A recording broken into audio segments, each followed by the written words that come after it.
Hello mga kapakners, ayan patapos na ang pagbubuhos din sa third floor ng bahay ni Idol Ka-Dreamers.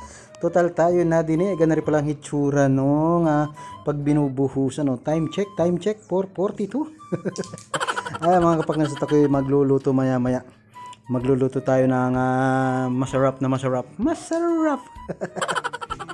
Ayan, check natin ganyan. Ganyan pala ang style niya. Hindi siya totally nakalapat sa plywood. Mayroon siyang parang bilog na simento na nakalutang naroon para magaling din.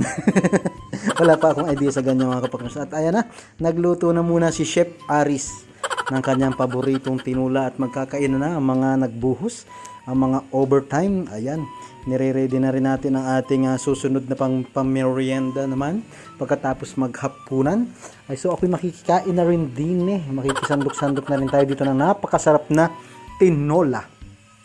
tinulang may tanglad. Ayan pag walang dahon ng sili ay pwede palang i-alternate ang dahon ng tanglad. Nito ko lang natikman ang tinulang may ganari. Ayan, ang sarap man pala nito. Masarap din ang luto ni Chef Aris, ang tatay ni Kenzo Vlog. At ayan na nga, nagkakainan na ang mga nagbuhos at tayo ay nakisabay na. At mamaya magluluto naman tayo ng kanilang pang merienda, yung tipong pang alas 9. Ako ang mabirada.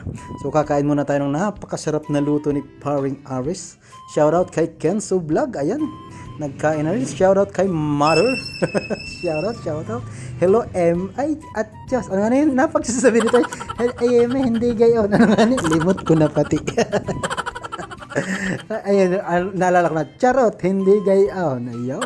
Ayan, ito pa, nagsasandok pa si Paring Aris.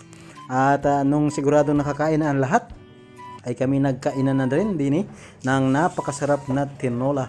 Si chef ninyo hindi na rin napigilan, kinamay na. At pagkatapos kumain ay dumating yung truck na magkakarga ng pambakod doon sa lote ni Idol Ka-Dreamers sa Lucena City sa tagiliran ng SM. Ito yung pambakod mga kapakners. Abangan nyo yung ating vlog at darating din tayo ron. So hanggang dito lang muna ang ating vlog for today's video. Thank you for watching.